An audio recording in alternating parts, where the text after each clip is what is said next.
What is going on, everybody, and welcome to the Saturday edition of the Stochastic NHL Strategy Show. I am your host, Josh Harris.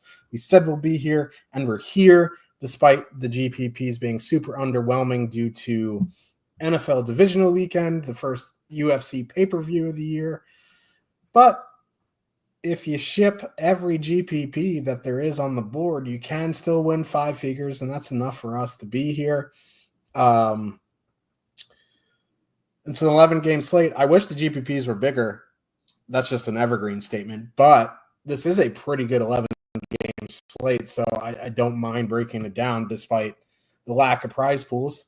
Especially, there's not all of our viewers play the same amount. Like the lower stakes GPPs are generally the same as they always are. So we'd be doing them a disservice if we didn't break it down, because the higher paying players aren't getting GPPs, but we're here helping to break it down in his Blues jersey that I'm sure will tickle Haas's fancy.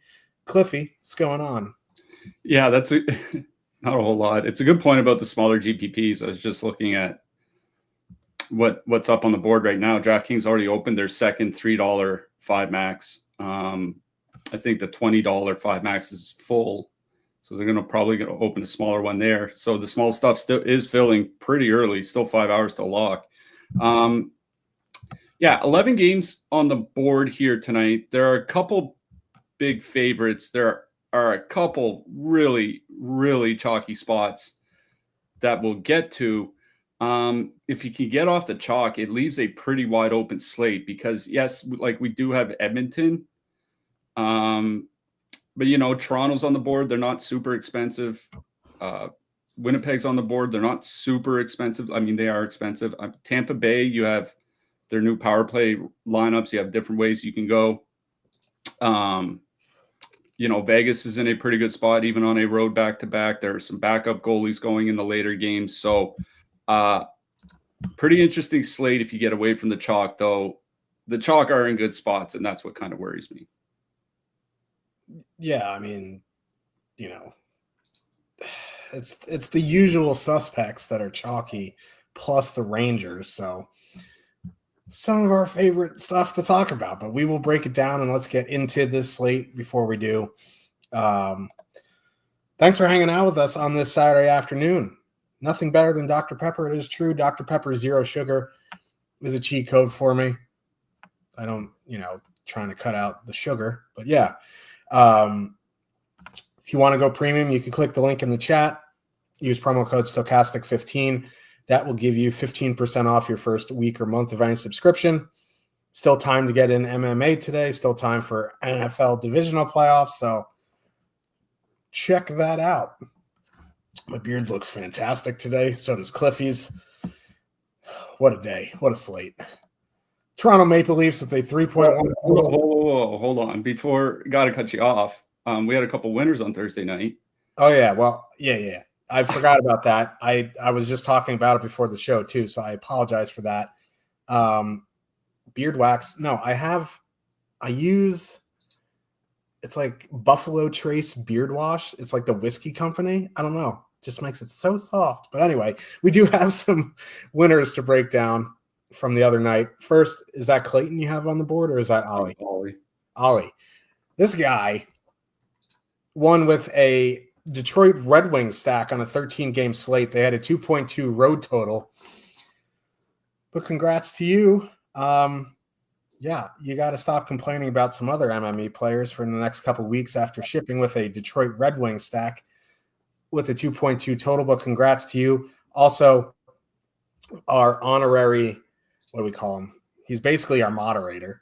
Clayton, Jet Ray, took down the $3 5 max, I believe it was, or the $1 5 max.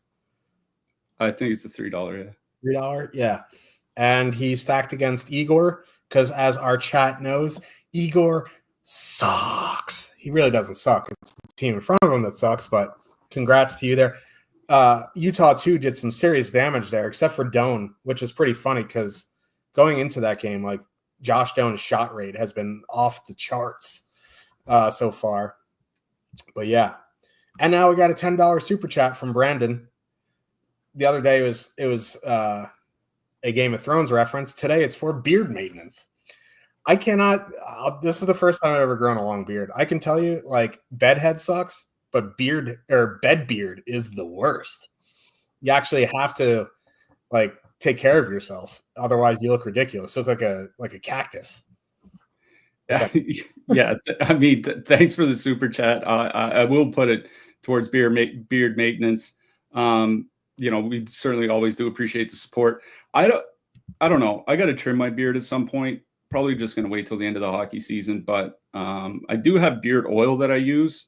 Thing is like during the hockey season, like I honestly just don't get out much. You know what I mean? It's like grocery store, maybe every couple of weeks I'll go to a movie.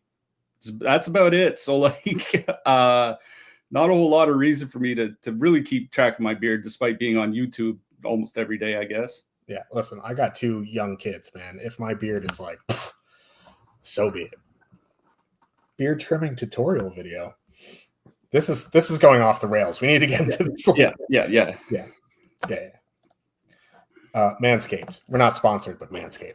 Toronto Maple Leafs with a 3.1 total. Heading into Montreal, the Canadiens have a 2.8. Toronto going Matthews, Marner, Nyes, fully correlated. Nylander, McMahon, Domi, Pacioretty, Holmberg, Robertson.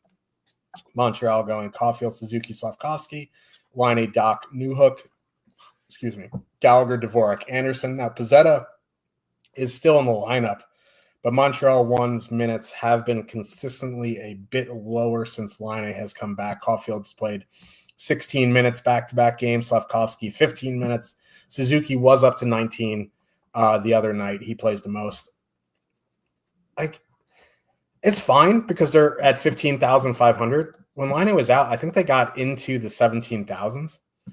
So, like, 15.5 is fine here.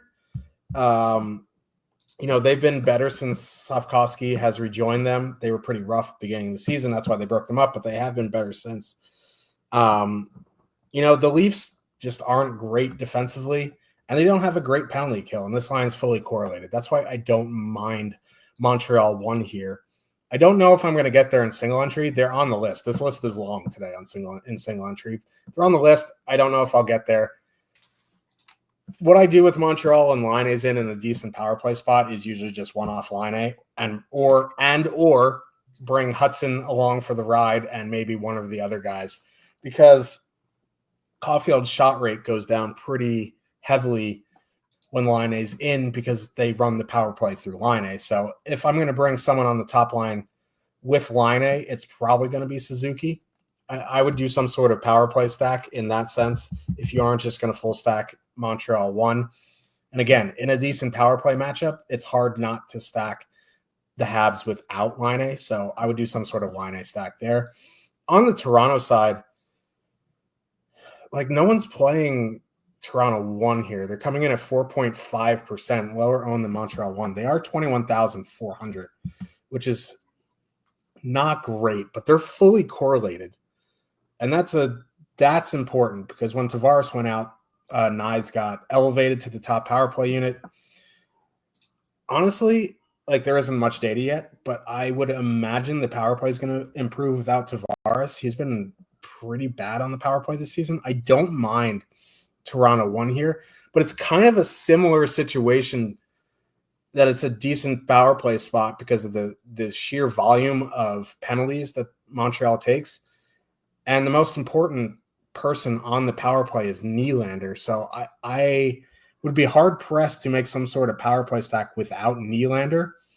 So I guess you could go Montreal 2 because that second line you could go Toronto 2 because that second line for Montreal is just not it defensively. But then you're talking about 8% ownership. But I'd find some way, if you're interested in Leafs and Leafs power play, to work Nylander in. Yeah. The point about the power plays is important because, you and I have talked about how Montreal's penalty kill has improved since earlier in the season, along with basically the rest of the team. Like, over the last 25 games, I think it's like they're top 5 by fewest shots against on the penalty kill and top 10 by goals against. The problem is that they just take so many penalties that even if you have a top 10 penalty kill, they're still allowing basically as many power play goals against per game as the Leafs are. And the Leafs have a much worse penalty kill, but they also take much way fewer penalties. So it is a good power play spot for Toronto. Here's the other thing. Like, we'll get to Tampa Bay in a second. That Tampa Bay top line is over 26K, 26,700 here tonight. The Tampa Bay top line at 5-on-5 this year, 3.9 goals per 60 minutes. The Toronto top line at 5-on-5 this year, 3.8 goals per 60 minutes. The difference really has been the power play. That's why Tampa Bay is so expensive. And that's why I agree. Like, I do like Toronto here tonight. I like that top line. I don't know if I could play the Leafs and leave Nylander off of it, because he is such a vital part of that power play. And if the Leafs do get like 5 goals here and go 2 for 4 on the power play or something like that, like, he's going to be involved. So maybe you want to take Marner off. Maybe you just want a 2-man like Matthews and Nylander by themselves. I think that's doable as well. It is very expensive. They're both very expensive players, but if you're stacking Toronto, you're going to be paying a lot regardless. Now, if you just want to do Toronto 1, I'm not going to argue with it, because they are a good 5-on-5 line.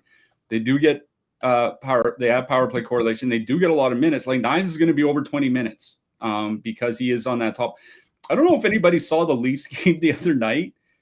The top 6 forwards, I think 5 of the 6 all skated at least 20 minutes, and Bobby McMahon was at like 1950 or something like that. Like, they basically just didn't play the bottom 6. And if they do that again, Toronto's top guys are going to get a lot of ice time. So I really do like Toronto 1.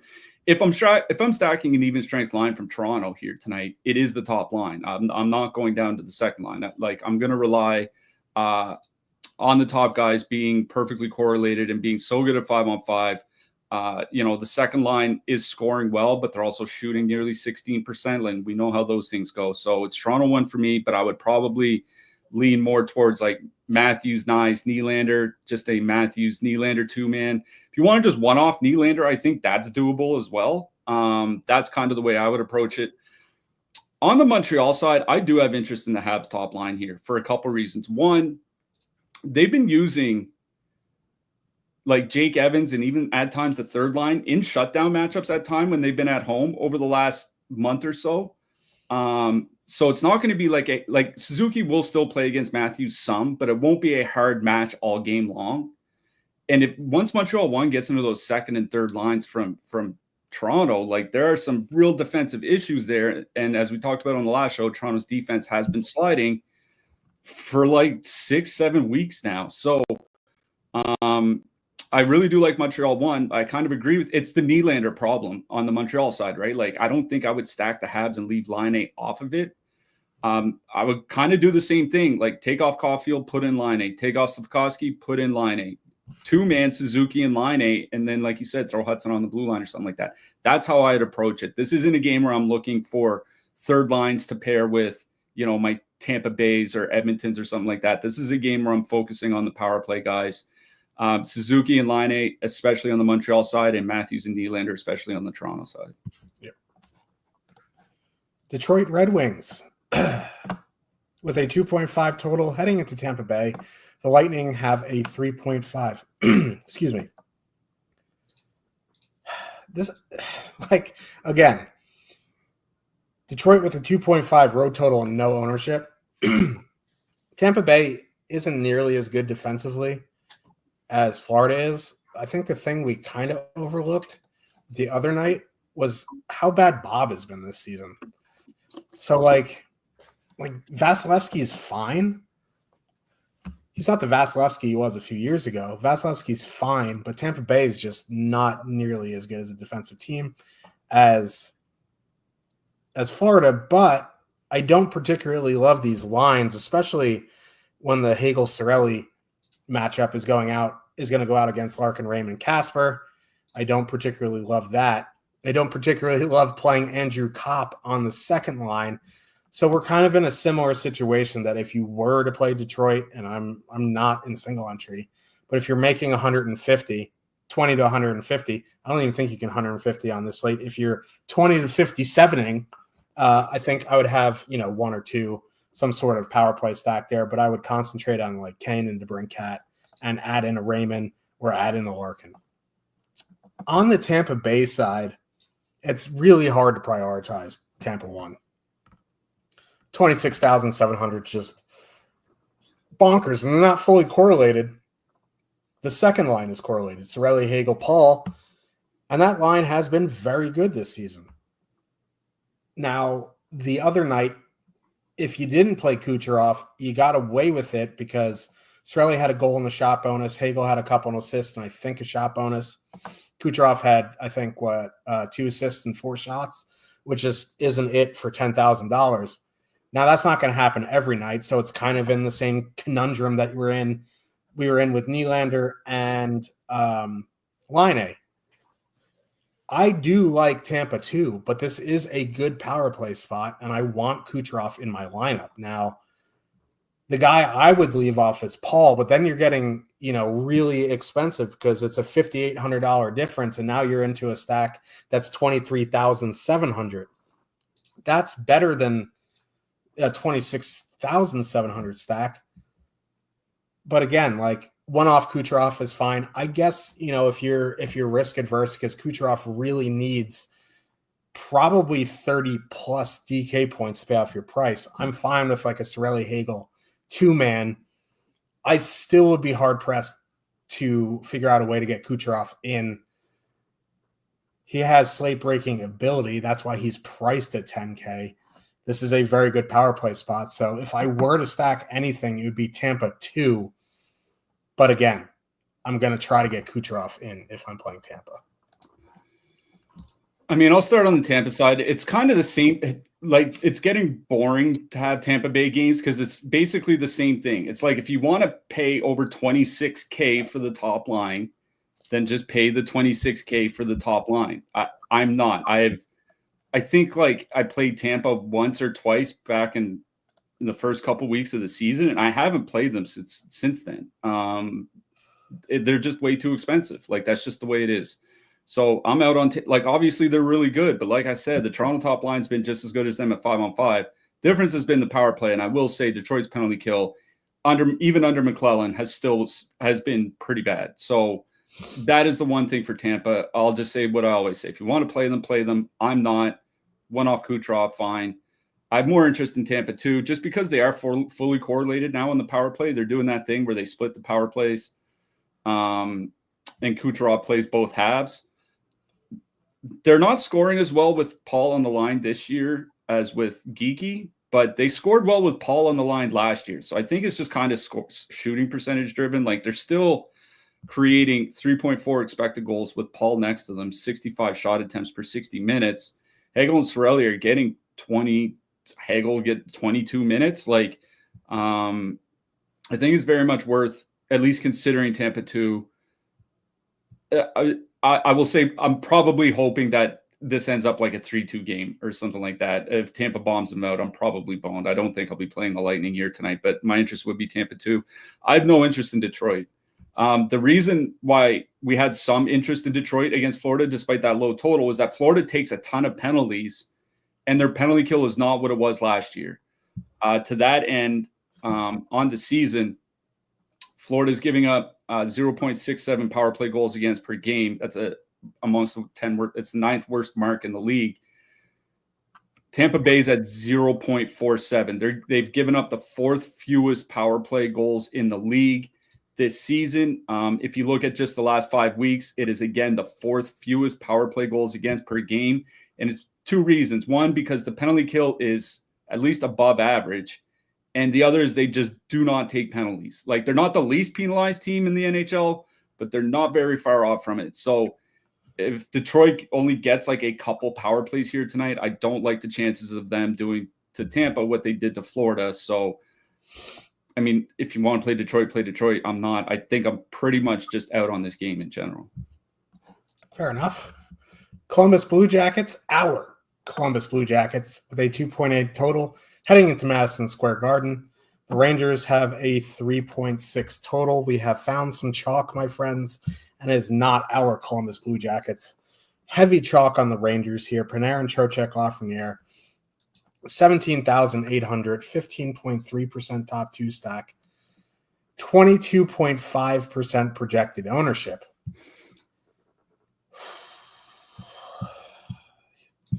There is a line in a game that we'll talk about soon that is very similar in ownership, and I'd rather play the Rangers here than that other line. And I'll let you know when we get there. It's probably pretty obvious. This Rangers top line, despite the Rangers' struggles, still is producing almost 500 minutes this season, 3.2 expected goals for, 3.4 actual. They're fully correlated, which bumps Lafreniere's minutes. They're going to see that Columbus won. Like, the Rangers don't hard match, but, that Trocheck line is going to go out a fair bit against that Fantilli line. And they're up over 130 minutes now. 2.7 expected goals against, 1.8 actual. Like, Merzlikins has been insane behind him, but I think it's Tarasov tonight. And Columbus has a terrible penalty kill. So for that instance, I don't mind eating the Rangers top line chalk here. Am I going to get there? I don't know, because on a slate over 10 games, like, I'm not comfortable playing a line over 20% unless it's like Colorado 1 or McDavid line when they're fully loaded and their power play is rolling. It's hard to trust the Rangers anymore. Besides that top line, like, the top line's been fine, but like, that ownership's a bit bonkers. Mika Zibanejad, Smith, and Cooley, 11,100, 11.1% ownership. Like, yes, they've been good by expected goals metrics, but like, in his last 15 games, Mika Zibanejad has 2 goals. His shots on the season is like 2.3 shots per game, way down. Cooley's a nice player. He's not on either power play unit. Riley Smith is on power play too, so I'm out on that second line. I think if you want a filler line, I'm going to Hedl, Kreider, Kaliev. Now, they only play like 11, 12 minutes, which kind of sucks, but at least they're only 10K and they get 2% projected ownership. Maybe they see a minute or two bump in ownership in minutes, but it's hard to trust the coach. So would really only be the Rangers top line. That ownership's a pretty big deterrent for me. I guess the third line's fine. On the Columbus side, no one's playing the top line for Columbus here at 0.6% projected. Now, they're $1,500 more than the Rangers top line. And it's kind of hard to prioritize Columbus in this game when the Rangers are cheaper, have a higher total, and are at home. But I'm kind of interested in MME in that Columbus top line. The Rangers suck defensively. Now, Miller and Borgen actually have been pretty decent. But, the Columbus power play has been pretty good. It sucks that Monahan's out. But I don't mind taking a little stab on the Columbus top line. That's really about it. Ken Johnson one-off is fine, but it's a Rangers game. It's just a matter if you want to eat the ownership or not. Yeah. Here's one thing I will say about Columbus. The projected lineup doesn't have Jack Johnson in it. Thank God. That's kind of important. Like, not that Columbus has been great defensively otherwise, but the Fabro-Werenski pairing has been pretty good, at least by goals against, has been pretty good whenever they, basically since Fabro got there. A lot of Columbus's problems came with Jack Johnson on the ice. Like, that's been the case for every team with Jack Johnson for like 3 years now. I just don't get it. But Jack Johnson on the ice, 4.0 goals against per 60 minutes at 5-on-5 this season. No other Columbus Blue Jacket is worse than 3.2. He's at 4. Like, you have to think it's one of those addition by subtraction things where Columbus gets a little bit better defensively just because they're not playing, arguably the worst defenseman in hockey. So I hate playing a line over 20%. Honestly, even if it is a Colorado or Edmonton on a slate this big, it is a really good spot. I mean, we do have to say that if you're looking for a reason, like, kind of to not play the Rangers, it's the fact that that Columbus hasn't been taking a ton of penalties lately. So looking over the last 5 weeks, 2.2 times shorthanded per game in the NHL. Like, they're just really not, doing the parade to the penalty box that they have done at times this season. And the penalty kill itself has gotten better in those 5 weeks. sixth fewest shots against per minute on the penalty kill, better than Carolina. So maybe there are some defensive improvements that are going on for the Blue Jackets. I have no issue with playing the Rangers here at 22% or whatever it is. It is a really good matchup. They've been better since Christmas after a little bit of a downturn, 74 shot attempts, 3.1 expected goals. As you said, Lafreniere with him on the top unit is going to get 19 plus. Panarin and Trocheck will be over 20. Trocheck's been at like 23 at times recently. So they're going to get a lot of ice time.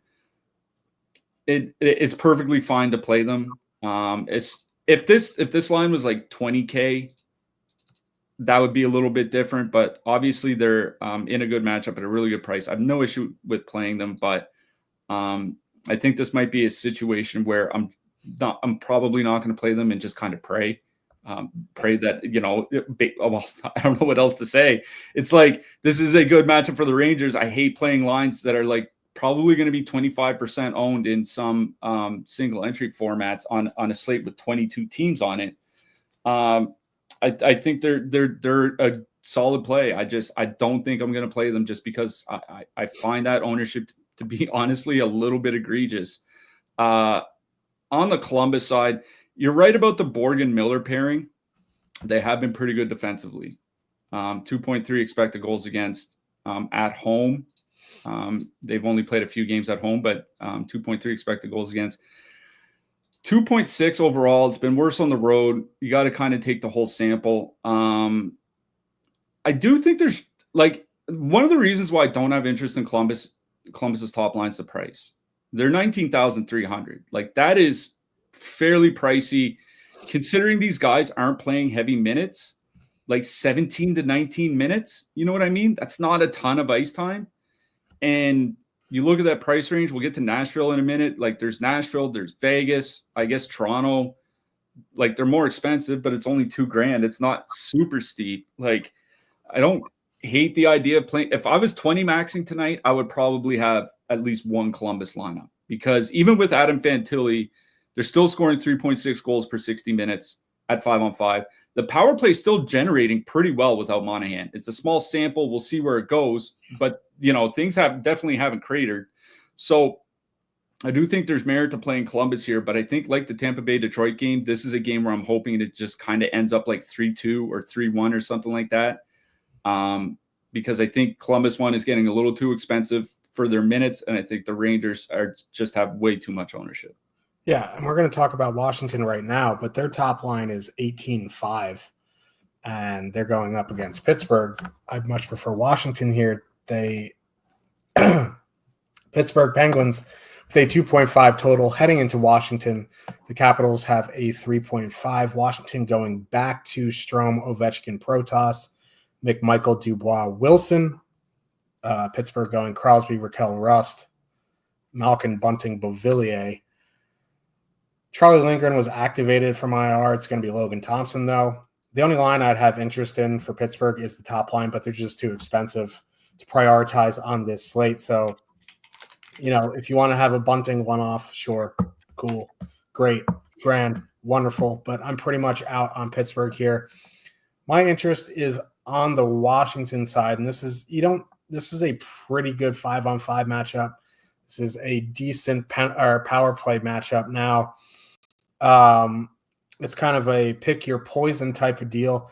I think I would divert a little bit to Strome, Ovechkin, Protas. That, Crosby line has been better of late, but they're still kind of leaky. Strome and Ovechkin have played well together. Protas is just a solid player. If you don't want to spend the 18.5, you can go to Dubois, Wilson, McMichael. McMichael's still at 5K, and he's kind of just fallen off a cliff. I'm not exactly sure what happened there. So, they have better 5-on-5 matchups going up against the middle six of Pittsburgh, but I would just defer a little bit to that Strome line. Yeah, for me, it's. We got away with it. I think the last time we had Pittsburgh on the schedule, because I always say every time I badmouth Pittsburgh, they go out and go bananas, but they didn't do anything what was it, Tuesday night against Seattle. So hopefully that happens again. The big reason why I just really don't like the Penguins here tonight, I mean, it's a back-to-back for them on the road, number one. Number two is Logan Thompson, right? Like Logan Thompson, I think pretty solidly has been a top 3 goalie in the NHL this season. Like Hellebuck won. If you want to argue like Dostal, maybe Shesterkin or something like that. Like I think Thompson is in that next group after Hellebuck. He has been absolutely tremendous for the Caps. He's the reason why they've won a lot of games that they have. So, you know, I was looking at Pittsburgh's recent power play success because they've had more power play success with Matt Grzelcyk running things. They've also done it by shooting 25% with Matt Grzelcyk running things. If you know anything about the Pittsburgh power play over the last 3 years, like 25% is preposterous. Like half that would actually probably be good for them. So I just think they're running a little bit hot. Not a great power play matchup anyway. So I'm out on the Penguins. On the Washington side, like I worry about small samples. I'm not going to lie to you. It's been a while that Washington's numbers have been kind of sliding just in general as a team. And it's why Logan Thompson has been so important, is because he has kept them in games. I was looking at Ovechkin and Strome, their numbers since Christmas, because that's when Ovechkin returned just after Christmas. 49 shot attempts for, 67 against per 60 minutes at 5-on-5. They've been getting like just ran over. Ovechkin has still had some good games, empty net, overtime, like those types of things. And you can't just rely on, I mean, it's nice that he's getting empty net. And of course he'll get, or overtime winners. Of course he'll get empty net chances with him going for Gretzky's goal record. But at 5-on-5, they just haven't been very good. I would probably go to McMichael, Dubois, Wilson. You know, McMichael has been on a slide. That line is still scoring well. I was looking because they had a real hot like month to start the season. So I looked at their last 30 games, 2.7 expected goals, 3.2 actual goals per 60. You know, you still get Wilson on the top power play unit. I would probably defer to Washington 2 here. I think making some sort of power play stack makes a lot of sense. The Pittsburgh penalty kill is pretty bad. Washington power play's still been fine, running the 3-4-2 defenseman with Ovechkin back. So if you want to do like Ovechkin, Strome, Wilson, I think that's perfectly fine. Like an Ovechkin, Wilson 2-man, just Ovechkin, Strome. Like I think those types of things. If I'm stacking an even strength line in this game, it's Washington 2, but it's the Washington power play guys I like best. This is a really good power play matchup for them. Yeah. Not really sure what was going on there. How to handle that really quick. Apologize. I don't know. You know, YouTube, baby. Better than the porn bots, at least. Calgary Flames with a 2.3 total heading into Winnipeg. The Jets have a 3.2. I don't know if any of you guys used to watch my shows when I did them solo for DFO. I had a porn bot problem. I don't know what was going on, but like half my viewers were just spamming porn bot stuff. That isn't as bad, but holy moly. Anyway, here we are.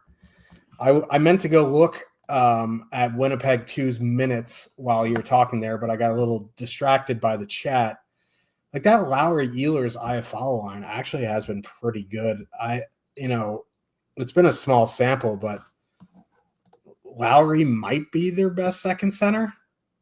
Honestly. I mean, I think he is. It's just they had him as the quote third line center to put him in a checking role on a checking line that could be used in shutdown matchups to try to free up Nemesnikov, Perfidi, and Ehlers in a more offensive situation. I think Lowry is easily their second best center. Nemesnikov, man, he is not it. No. He hasn't been it since he played with Kucherov and Stamkos in Tampa and rode those coattails to success. Anyway, Calgary's a pretty good defensive team, and it looks like it's going to be Dustin Wolf in net. And that second line of Ehlers, Lowry, IFL, 11,300, 8.1% projected ownership. Like,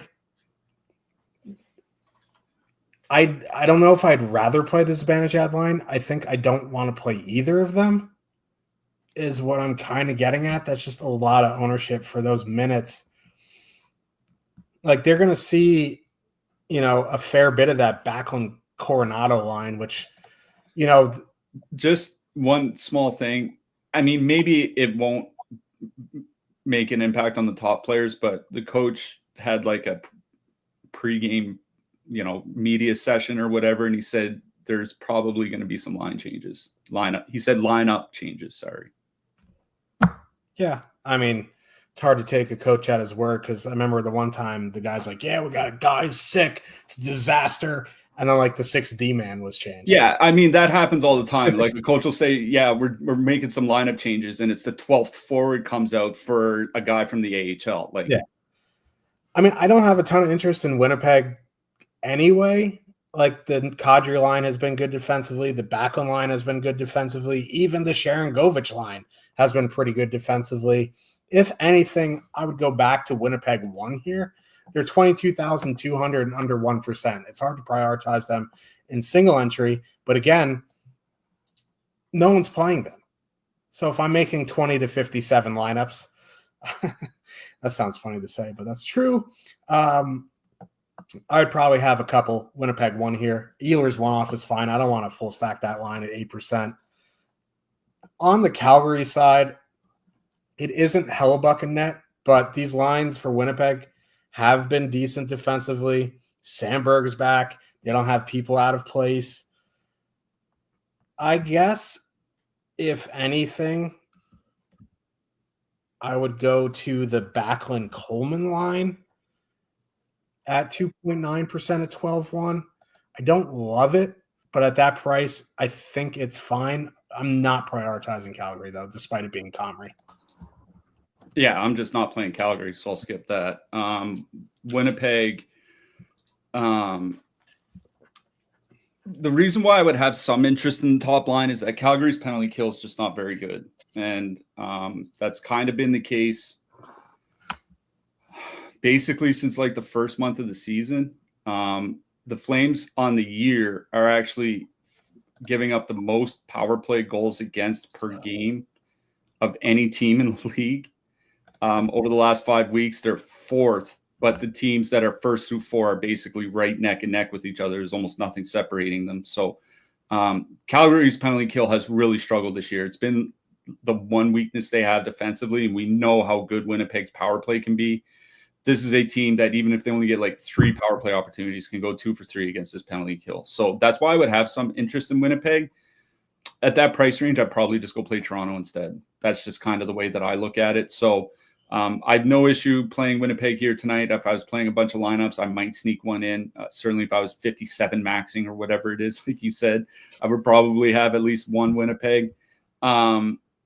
But single entry and 5 max, stuff like that, I would still rather play Toronto here tonight. So no issue with playing the Jets top line. For me, I'd rather play Toronto, but they're certainly in play. Yeah, just no interest in Calgary. Like, just even with Comrie, like Comrie's not awful. He's not Hellebuck, obviously, but he's not awful. So I'm out. I mean, Comrie would probably be a starter on half the teams in the NHL.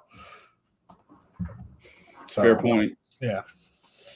Let's get to this idiotic game. The San Jose Sharks with a 2.3 total heading into Long Island. That sucks. I hope it snows and everyone has to camp out. The Islanders have a 3.2 total. Hopefully the Sharks get out of there first, though. Islanders going Lee, Barzell, Horvat, Nelson, Palmieri, Duclair, JG Pajot, Sipelkoff, Casey Cizikas. What a line that is. Sharks going Celebrini, Toffoli, Eklund, Granlund, Zetterlund, Graf. Who cares? Who cares? Who cares? On the Sharks side, I don't have a ton of interest in the Sharks here. The top line, the Celebrini line is fine. The problem I'm running into is they're 15,200 and Islanders just don't take penalties. Like that line has been pretty good at 5-on-5. So if you want to take a stab in your 20 max or whatever, sure. I'm not prioritizing them. The Islander side's a bit interesting, and by interesting, I have a migraine just reading the ownership here. Lee, Barzell, Horvat at 16,400, 22.6% projected ownership. Nelson, Palmieri, Duclair, 13.3% projected ownership. So let me start with that Nelson line, right? Nelson and Palmieri without Sipelkoff on this season have kind of been bad.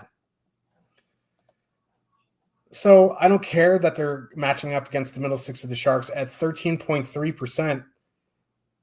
I'd rather just go play the Zibanejad line, as disgusting as that sounds. But I'm not playing either. That's for sure. The top line is a bit more of a discussion. I would rather play the Rangers top line here than the Islanders top line.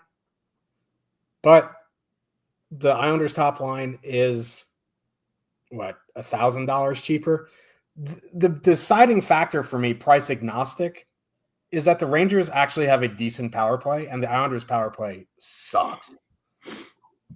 So, if you're going to eat chalk here tonight, I will be eating the Rangers chalk, and you can call me a homer all you want. It's just facts that the Rangers have a better power play. The Islanders have a terrible power play, and it's similar power play matchups. So if you want to play the Islanders, I think it's fine, because at 5-on-5, they're going to be fine. Anders Lee is having that Sean Monahan bounce back season. We thought he's resurrected. So at that point, it's fine. But if I'm going to have to play a line over 20%, similarly priced, I'm going to take the good 5-on-5 matchup and the good power play matchup. So you won't see Islanders in my lineup, but at 16-4, I understand the appeal. Easy fade for me on the Islanders too without Sipelkoff. Yeah, for me, if I'm playing the Islanders, I'm playing the Islanders top line. Perfectly correlated. Lee at the low end will probably play 17, 18 minutes, as long as it's not. And if it's a complete blowout, it's probably partially because of this line. So he's perfectly fine. That top line's perfectly fine. He'll play 18 minutes. Barzal and Horvat will be around 20 minutes. Lee and Barzal in 185 minutes together, just the two of them this season at 5-on-5, 83 shot attempts, 3.8 expected goals, 4.4 actual goals. It is absolutely bonkers how good they've been. Now the power play is a concern, which is why I kind of agree with you. I think I'd rather play the Rangers here tonight, but I get going to the Islanders. It's a perfectly correlated top line, 16,400 with a 3.2 total. And the top guys, at the very top will play 20 minutes plus probably, while Lee will be at 18 minutes, give or take. So I understand wanting to play them. I think I would still rather play the Rangers. But yeah, obviously the Islanders are in a really good spot here everywhere except the power play, because not only is the power play bad, they just don't draw any power play opportunities. 1.9 power play opportunities per game over the last 5 weeks. I think it's still the lowest in the league. And over the course of the entire season, they're fourth lowest or something like that. So they just don't draw power play chances. That's the problem. So I would still rather play the Rangers. Islanders are fine. San Jose side is where things get interesting for me. I'm not a Marcus Hogberg truther.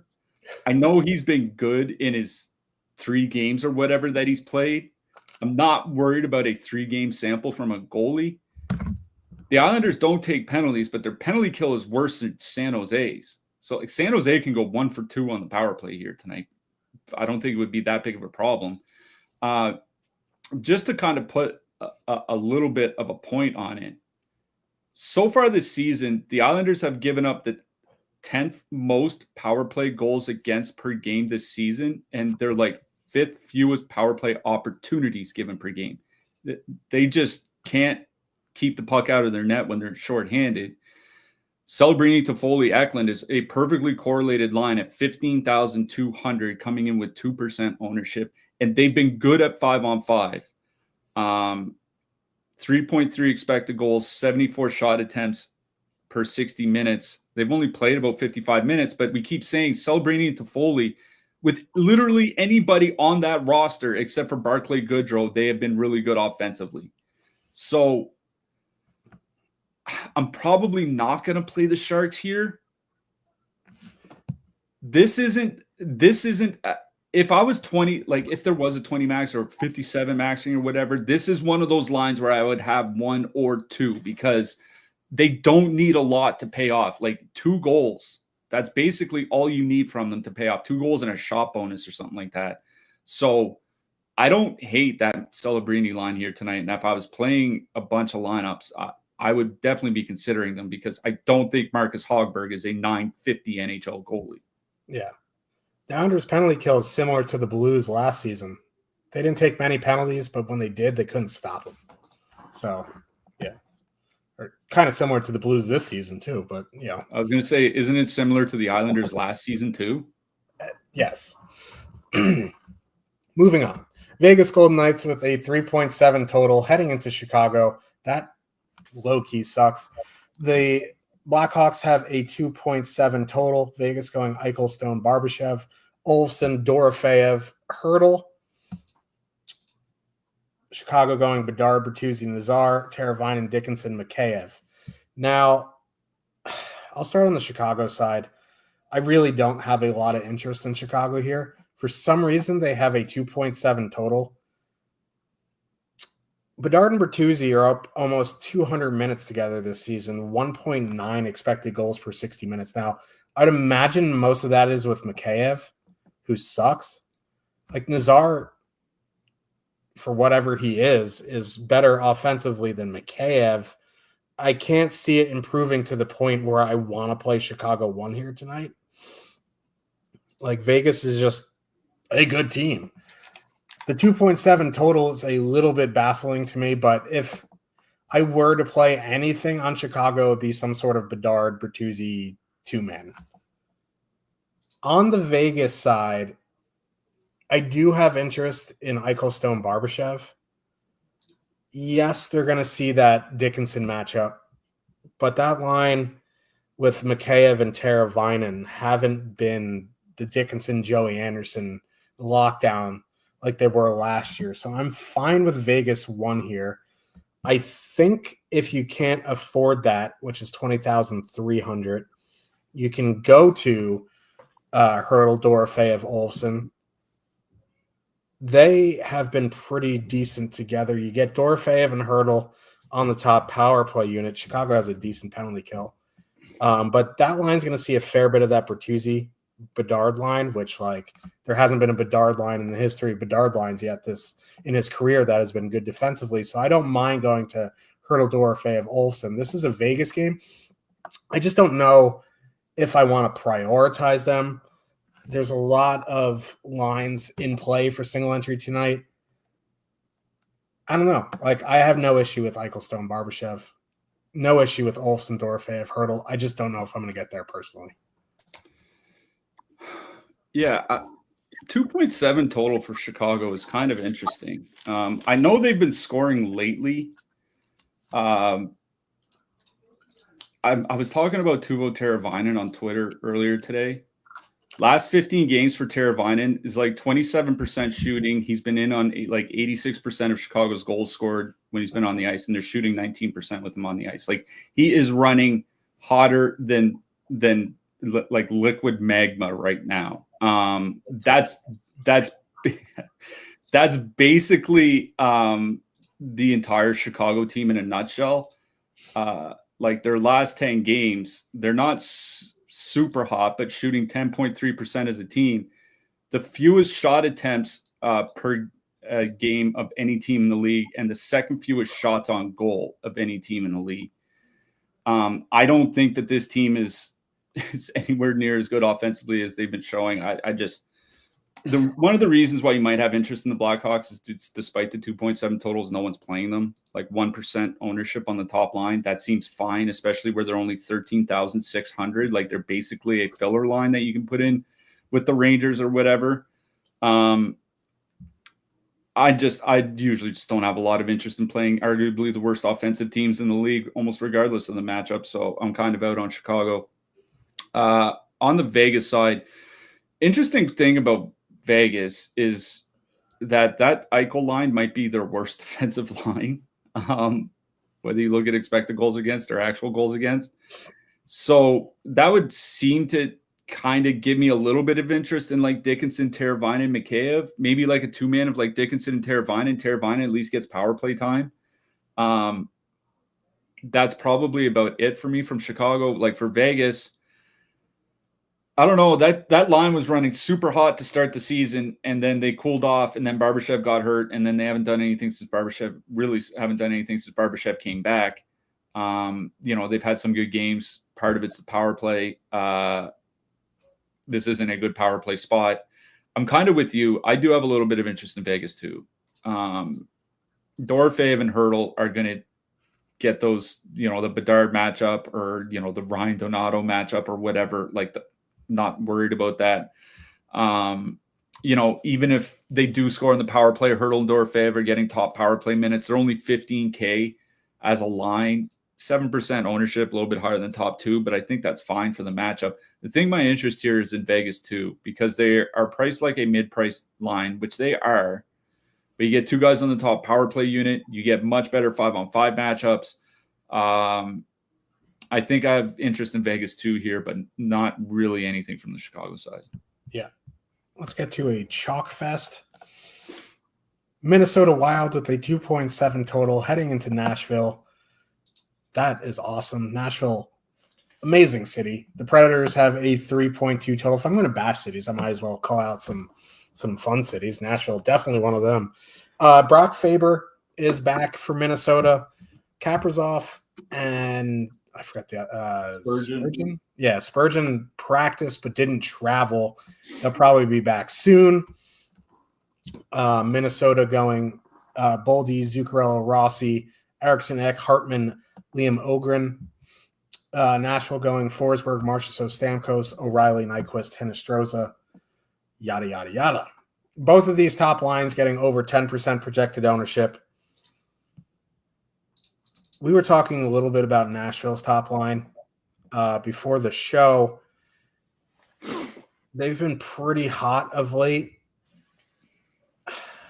I just have a hard time stacking them as a unit for some reason. And their 5-on-5 numbers really aren't great, but the problem is they're fully correlated, and the Minnesota penalty kill sucks balls. It needs to be studied. Over the past 5 years, they couldn't stop a nosebleed on the penalty kill. So, in that sense, I do have interest in Nashville 1. I guess full stacking them is fine. I just have an issue full stacking. I feel like leaving one of the guys off and adding in Yossi complements that a little bit better than just straight up full stacking. I would at least do Forsberg, Yossi. I would add in the third guy if you want, whether that's Stamkos, Marchessault, Ryan O'Reilly. But I would make sure if I'm doing some sort of power play stack, the two guys that I'm prioritizing are Forsberg and Yossi. I'm fine with Nashville 1 stack. I just have a weird time clicking it in because their 5-on-5 is kind of shit. But Minnesota's top line is kind of shit defensively too. So this is just a mess. On the same token, the Minnesota top line has started playing better. They're still not playing great without Kaprizov, but 140 minutes, almost 3 expected goals per 60, 4.3 actual. Nashville's top line, not exactly world beaters defensively. Now they have a better penalty kill than the Wild, but it's mostly goaltending related, and it is Saros. And they are coming in with more ownership than Nashville 1. They are $2,000 cheaper. And Faber's back, who's easily their best puck mover, healthy puck mover, maybe even unhealthy puck mover. At that ownership, I think I would defer to Nashville 1. As far as going down the lineup, I think I would have interest in O'Reilly, Nyquist more than Eriksson Ek, Hartman. Either are fine in the basket of I need some cheaper guys to fit my expensive stuff. This is mostly both top lines, and I think I'll lean slightly to Nashville 1. Yeah, I mean, the Minnesota penalty kill is bad. Without Brodin and Spurgeon there, that's not a good defense group, not defensively. Getting Faber back helps, don't get me wrong. He's better than whatever number 6 option they had. He's solid defensively.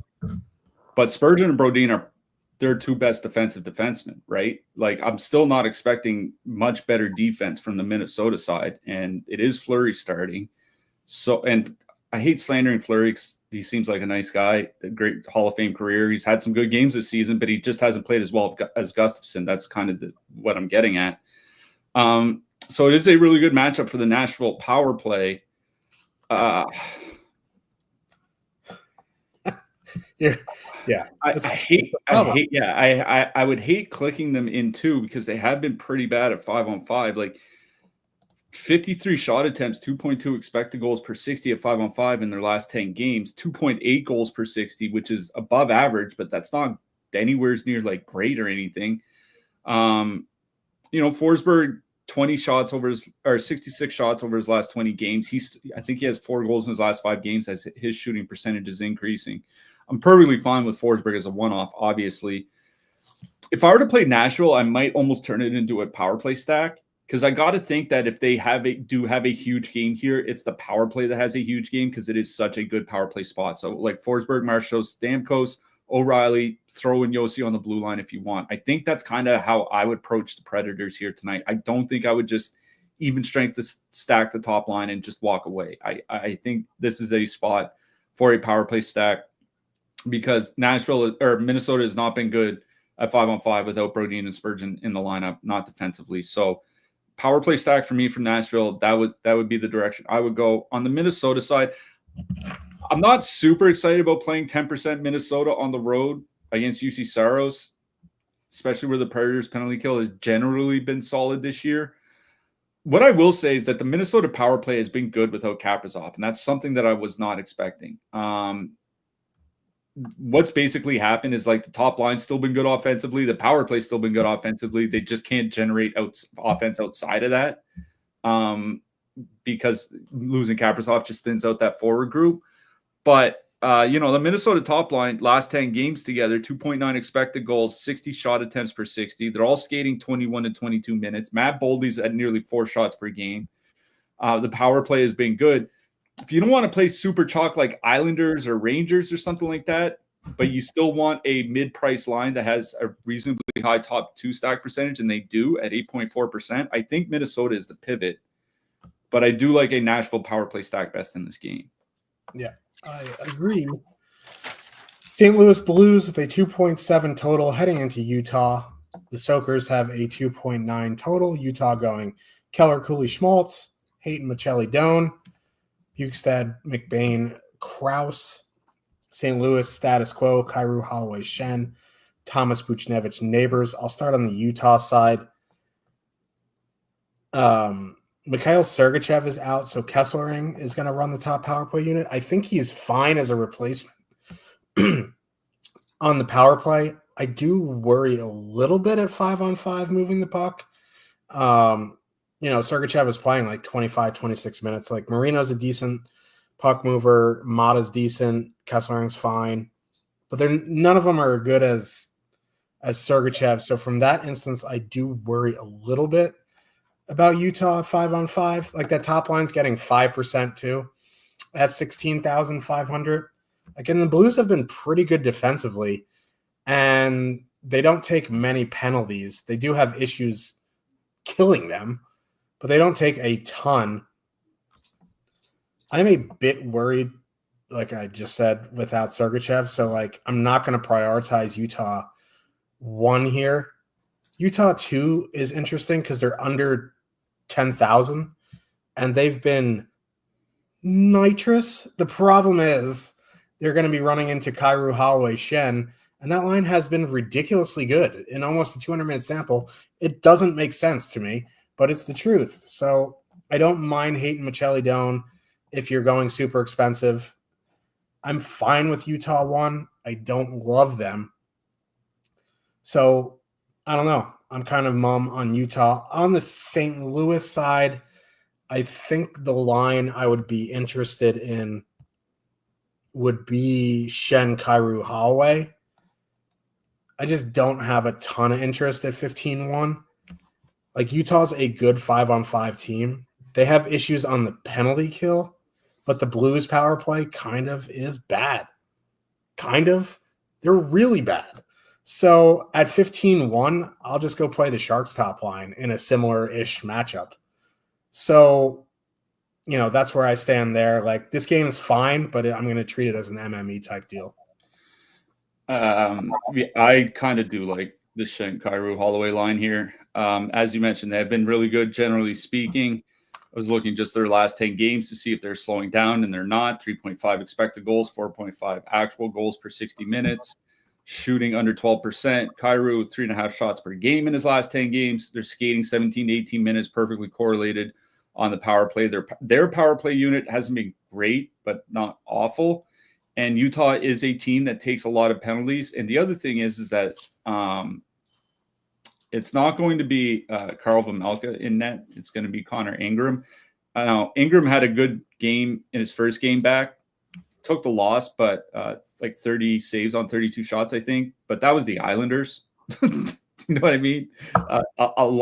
Like a lot of teams keep the goals against down against the Islanders. So not going to read a whole lot into that. Like Ingram was struggling earlier in the season. Like you said, there's some off-ice family stuff going on. So maybe that was weighing on him a little bit. You never really know. But he hasn't been very good this year. So I'm not as worried as the goaltending. So this is a perfectly correlated line that has been great at 5-on-5. By the way, they were good before they got Jim Montgomery as their coach. They just been like as good, if not better, with Jim Montgomery as their coach. And, you know, with Sergachev out, it certainly hurts that blue line. Like, you know, Sergachev, like he does play a lot of minutes for Utah. Yes, Utah got John Marino back, but they're still missing Sean Durzi. So, like, Utah's technically without their top two defensemen and with a goalie that's been largely struggling and no Dylan Guenther. So, like, there's a lot missing from this Utah lineup. I kind of like Shen Kyrou Holloway here tonight. If you want to go Thomas Buchnevich neighbors, I have no issues with that. Thomas has been shooting the puck more, which he usually doesn't do. But Shen Kyrou and Holloway have been so good that I'm kind of hesitant to go away from them. So that's the line I like on that side. For Utah, for me, it would be top line or bust here. Just because they're starting to get a lot of minutes. They're not, you know, with the injury, they're not playing the bottom six as much as they were. It's basically the top line and everybody else is under 15 minutes. So like Cooley's at like 21 to 22 minutes. Keller and Schmaltz are around 19. So like they're getting a lot of ice time. I don't mind Utah's top line if you want to pivot away. It's another one of those lines like we talked about from Minnesota, where Minnesota top line is at like 10%. If you want to get away from chalk Rangers, chalk Islanders, I think Utah 1 is in with Minnesota as one of those lines to consider, but it's the St. Louis side I like best, and it's the Shen line for me. Yeah, I know I said I didn't really like Utah 1 because of the lack of puck movers, and then I realized that like Logan Cooley is an elite zone entry center, like elite. I mean, Keller's the same as a winger. Yeah. So yeah, I'm fine with Utah 1. But yeah, I guess St. Louis 2 would be the line on St. Louis. You're a little bit higher on them.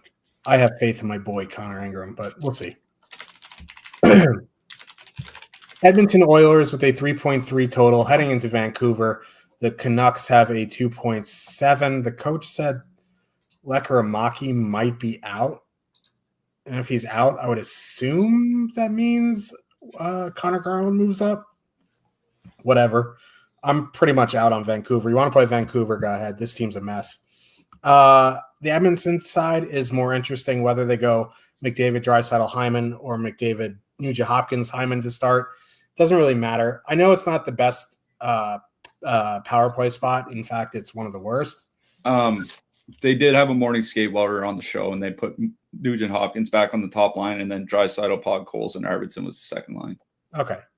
That actually is interesting because I obviously I like McDavid, Nugent Hopkins, Hyman, but they're going to see, you know, the Quinn Hughes pairing. It is a good penalty kill. So, like, I'm fine with them, especially at their low ownership.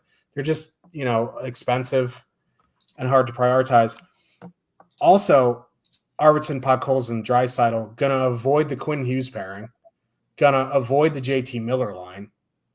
I mean, have you seen JT Miller lately? Yeah, they've been terrible. Fuck. Yeah. I mean, that guy's already traded himself in his mind. Yeah, it's like he's like Duchesne when he got traded to the Avs when he was on the Islanders or whatever. Just left the ice mid-period. See ya. But anyway, I do like Draisaitl, Arvidsson, Podkolzin. They've been very, very good together this season. Once you get past Hughes, there isn't really anything to worry about. That, like, I don't like saying a player's injured, but Cliffy's right. Like, if Pettersson isn't injured, he's like the youngest washed elite player of all time. He has to be hurt. So I do like Draisaitl, Arvidsson, Podkolzin. If you want to get in McDavid, that's completely fine. Like, they can absolutely destroy any penalty kill. So, Edmonton one's fine, but I think my favorite line in this game is Edmonton 2. Yeah, Edmonton 2 has been really good. We've talked about them on the show. Earlier in the season, they just didn't have the shooting percentage. They were shooting like 4 or 5% or something like that up until Arvidsson got injured. That's changed since Arvidsson got healthy, and they've been over 3 goals per 60 minutes, 5-on-5 since. The Canucks penalty kill has generally been pretty good. Here's the thing. We mentioned this, I think, on Thursday's show. Edmonton's power play is at 13.7 goals per 60 minutes in their last 20 games. After struggling to start the season, since Hyman came back, I think it was right at the start of December. So basically, since the start of December, the power play has been as good as it's been over the last couple of years. So if that power play is back to being amongst the best in the league, I honestly don't care about the penalty kill on the other side. You know what I mean? For me, it's the fact that, McDavid, Hyman, and Nugent Hopkins is probably going to have pretty reasonable ownership here tonight.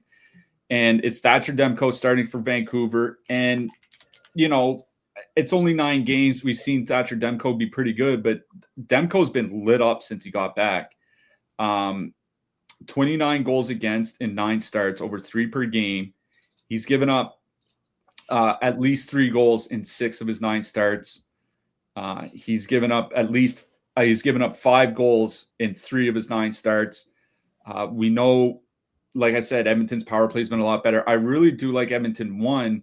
The thing is like we've been saying it. I'm hard pressed to make any Edmonton stack without Draisaitl. It's kind of like Toronto with William Nylander.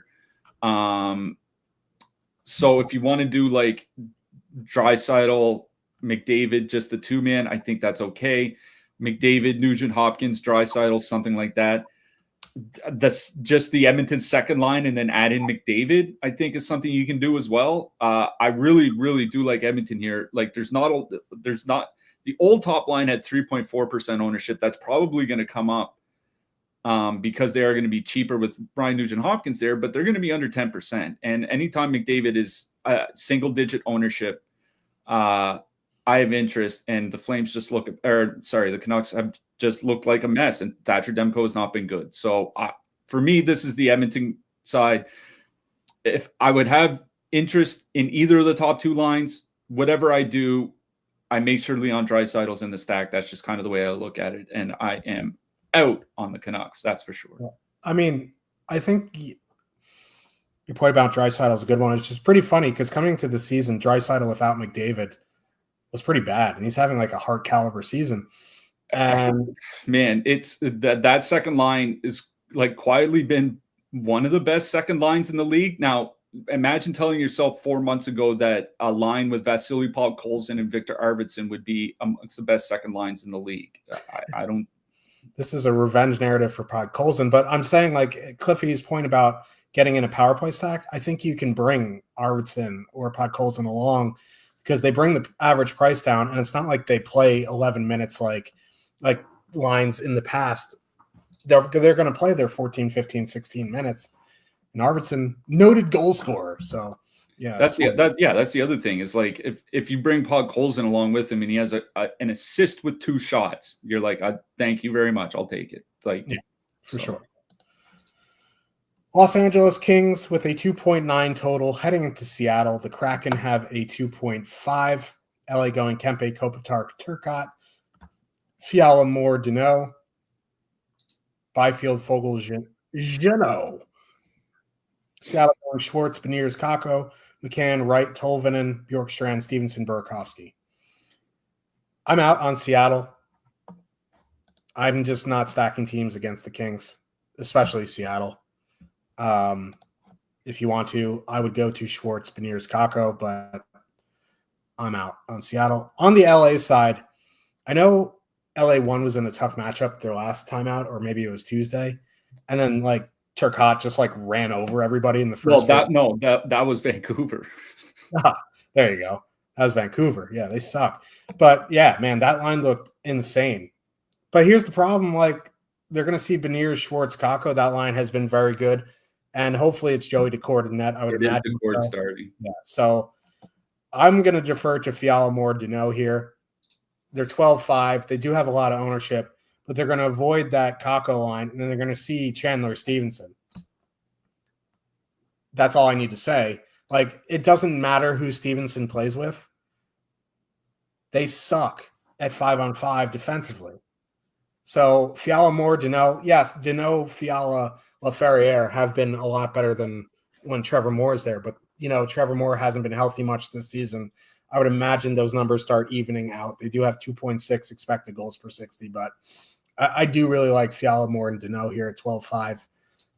You need something cheaper for more expensive stuff. I guess like Byfield, Foegele, is fine. But really the only line I have considerate interest in is Fiala, Moore, Danault. Yeah, I'm basically out on Seattle. Kings are a really brutal 5-on-5 matchup. Kings don't take penalties. Seattle's power plays awful. Like, just out on Seattle. If you want to play the Schwartz line, Schwartz, Beniers, Kakko, they've been good. Go ahead. I'm not. On the Los Angeles side, I agree with you with more Danault, Fiala. Like, they're going to avoid that Beniers, Kakko line. Once you get to the second and third lines, that's where you can really do some damage. 2.7 expected goals, only 2 actual goals per 60 minutes together this season because they're shooting 5.5%. Now, this is a line that's typically struggled with converting their expected goals into actual goals, like going back a few years now. Trevor Moore is typically not a high percentage shooter. But the thing is that they're cheap enough that they're filler status, whereas in prior seasons, like this was a line that was like 15, 16K. Now they're just a true filler where like 2 goals and you're laughing. So Fiala, Moore, Danault, especially where like the Kings, like it's a bad power play matchup for the Kings just because the Kings don't take any power play. They just don't draw power plays and the power play is bad besides that. So you're looking at 5-on-5 and then the Kings top line is going to get that Beniers line, which has been great defensively, 2.1 expected goals, 1.8 actual goals against per 60. So like you said, much better matchups for the Danault line. So Danault, Moore, Fiala for me, they're one of those filler lines that I think you consider if you're playing, Toronto, if you're playing Vegas, if you're playing Columbus, then this Moore line, Moore, Danault, Fiala is one that I would consider. Other than that, I don't have a lot of interest in this game. Yeah, I mean, Danault, Moore, Fiala is a line, is back on Coleman Coronado on a good team, basically. Yeah, pretty much. Yeah. Let's talk about some defensemen. I didn't skip any games, did I? No. Top of the board, we have $9,700 Werenski, Quinn Hughes at $8,200, Yossi, Bouchard, Hedman, Dobson, Cedar, Wallman. Like, I'm not really sure what to do with Werenski at $9,700 there. That's just absolutely bonkers. If you happen to get to your last slot and you have $9,700, yes. I'm not prioritizing him. I think Yossi is the number one for me. Hedman and even Wallman, man. Like, his peripherals are just really good. So you want to play Quinn Hughes, go ahead. But I'm going, Werenski, if you can fit him. I wouldn't make the room just to play him. Yossi, Hedman, Wallman. Yeah. The expensive guys that are projecting well by point per dollar are Dobson and Yossi. I don't think it'll be any surprise that those are probably going to be 2 of the most owned defensemen here tonight, but I'm not really concerned about ownership amongst defensemen. It's one place where, like, if I like a guy and he's 20%, screw it, I'll play him. So I do think this is a good spot for Dobson. If you have the money to pay up for Yossi, go ahead and pay up for Yossi, but I think Dobson is the guy. I think the case for playing Werenski is that this guy's just putting up like 15 to 20 points, even in like his down games. And he won't have any ownership at that price in that matchup. So I think there's a case there, but 9,700 for a defenseman, I think is just kind of extreme. There are a lot of guys in the mid price range that I think are very much worth it though. Jacob Chikrin, he's still shooting, still in a good matchup. Adam Fox, we usually don't typically play Adam Fox, but this is a good matchup for him. It's a good matchup for Shea Theodore and his as well against Chicago, though I might lean Alex Pietrangelo just because I'm not super concerned about the power play matchup. For me, it's more about 5-on-5, but it's a good spot. Throwing Noah Hannafin into that mix, it's a good spot for the Vegas defenseman. Mike Matheson is under 5K for Montreal, and he's still playing like 25 minutes a game. Now, I know he's not on the top power play unit, but this guy hasn't been under 5K all season, and playing 25 minutes a game for 4,900, I don't need top power play time for that. He can do it with peripherals alone. Matthias Ekholm is in a pretty good spot for Edmonton. So, there are a lot of guys in that mid-price range that I think are very much worth playing tonight. If you need cheap guys like Darren Radish running the power play for Tampa Bay, Adam Pelech in a really good spot for the Islanders. Dante Fabro is getting a lot of minutes with good peripherals for Columbus. Alec Martinez is projecting very well for Chicago because he puts up peripherals. Brady Shea, obviously at home with Nashville. Brock Faber, if you want to play Minnesota, I think throwing in Faber on the blue line is okay. Adam Larson, under 3K. Both him and Keandre Miller probably going to get decent minutes for under 3,000. Jake McCabe. Feel like we missed the boat on McCabe. 30 burger. 30 banger in his last game out. 5 blocks, 5 shots, goal and assist, I think. Don't expect that again, but he's certainly in play. On the other side of that game, Alex Carrier. Mike Kesselring, I think, is the guy that makes a lot of sense. He's on the top power play unit for Utah. He's probably going to have to take a few more minutes. If you want to play somebody like John Marino or whatever because they're going to get more minutes, or Ian Cole, I think that's fine. But Kesselring with that power play time, I think, makes a lot of sense from Utah as well. Yep. Let's talk about goalies. Don't particularly love the top range. It's not pleasant. Marcus Hogberg, 8,500 at the top. Yeah, no. I think if I'm spending up, it'd be Logan Thompson, 8,200 against Pittsburgh. Call me Homer. Igor Shesterkin, 8,100. Even don't mind Vasilevsky. The goalies in the Kings game I'm interested in, as long as it's Kemper and Decord. In the mid-range, I don't mind Binnington. Don't mind Saros. And if you need cheap, it's not ideal, but I would take a stab at Dustin Wolf, I think. Yeah, the top projected goalie by DK Fantasy Points on Stokastic is Eric Comrie. It's a good matchup at home. 8,300 for Eric Comrie, though, almost regardless of the matchup, feels a lot like I would probably rather just pay 8,200 for Logan Thompson. You know what I mean? So I think Thompson's my guy there. I don't mind UC Saros either.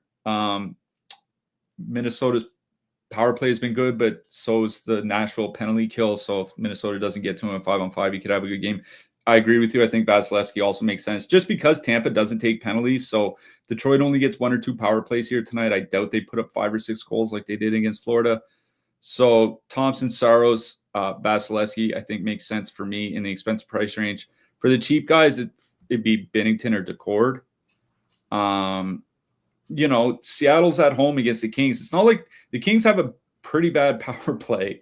And that's basically the one glaring weakness for Seattle defensively. So I think Decord could have a good game here for 7,500. I think Jordan Binnington also makes sense against Utah, but I think between the two, I'd rather play Decord here. Not a lot of I'm really mad that San Jose is going with Georgiev. Yeah. I was all lined up to play Askarov here tonight. I honestly don't know why they're going to Georgiev, but I guess Georgiev would make sense if you want to go in that direction. But I don't think there aren't a lot of super cheap goalies that I want to play here tonight. I think the lowest I would go is probably like I said, in that Binnington Decord range. Yep. We will be back. We'll have to see what the GPPs look like on Monday because there's 9 games, but it's a split slate because of the holiday in the United States. There's a 5-game main slate. We'll have to see what the GPPs look like. But we'll for sure be back Tuesday, Thursday, Saturday, Wednesday, and Friday also in questions 4-game slate. We'll have to see what things look like. So for sure, Tuesday, Thursday, Saturday, possibly the rest of the week as well. But who are you liking for your hat trick pick? From the team whose jersey I am currently sporting, I am going with former Edmonton Oiler Dylan Holloway. I'm going with current Edmonton Oiler Vasily Podkolzin. Revenge nerd. Imagine if he scores a hat trick in Vancouver, they'd burn that arena down to the ground. I'm going to go watch when they draft the fans' reaction when they drafted Pettersson. Bacon, relax. I know you're excited about Podkolzin. But yeah, we'll be back. Good luck, everybody, tonight, and we'll see you in the Discord. Yeah, good luck tonight, everybody. And like Josh said, we'll see you in the Discord.